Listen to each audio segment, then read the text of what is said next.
To education now, and the shortage of grade 10 textbooks has raised questions about how the government plans for students' learning needs across the country. The Kenya Institute of Curriculum Development now says inaccurate student data submitted by schools is the main cause of the shortage.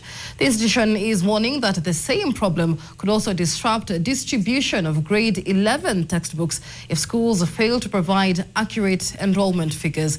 This report was produced by Frida Okachi and voiced by Frida Mwaka. More than halfway through the second term, some grade 10 learners are still sharing textbooks, forcing teachers to improvise lessons as the country's first senior school cohort under the competency-based education curriculum struggles without adequate learning materials. KICD says the shortage stems from inaccurate and delayed learner data submitted by schools, making it difficult to determine how many books were needed for each subject. We discovered several schools were still missing. And then secondly, we also discovered that schools did not give us accurate data. Yes. And thirdly, a lot of schools were saying school students were still moving from one pathway to another, one subject to another. So that went on throughout first term. Some data at the end of March, when we gave them that deadline, out of 10,000 schools, Yes. only about 2,000 schools had sent the data. That was the genesis of my appeal to the principals that unless they give us accurate data, we cannot solve that problem for grade 10. Officials say planning under the new pathway system requires more than knowing the total enrollment. Every learner's subject combination determines how many textbooks are printed and distributed. Unexpected enrollment patterns further complicated the process, with some schools admitting nearly double their intended capacity, while others enrolled far fewer learners than anticipated. So even if I know school X has 1,000 children, I still need to know how many of those 1,000 are doing history, how many are doing theory, how many are doing woodwork, how many are doing home science. Despite repeated appeals, only about 4,700 of the more than 9,500 senior schools have submitted the required data, leaving thousands of learners waiting for essential textbooks. So the entire frustration, I have zeros on data. Shall attain our.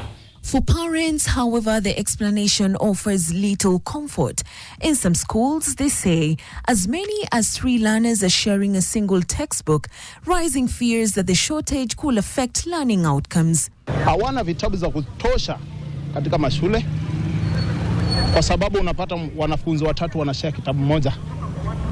Na ikifikia wakati wa mtihani wengi wao wanafeli. Some of the teachers who spoke to NTV off camera acknowledged that learners continued changing subject pathways through the first term, making it difficult to finalize textbook requirements. But education quality advocates argue that explanation only tells part of the story.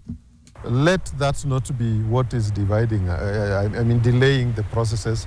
Walimu wenye wanasema bado wanangojea ndio wanafunzi wa settle kikamilifu, sasa kila mtu ajue akona pathway gani. Na hapana, nafikiri let me not call it an excuse, but it is bordering on that. Waruku says the shortage exposes weaknesses in coordination among education agencies, insisting that better planning and real-time data systems should have prevented the crisis. Without the textbooks to guide you, they will be finding the transition in 2029 to be so heavy. Some of them might even opt to change courses again altogether.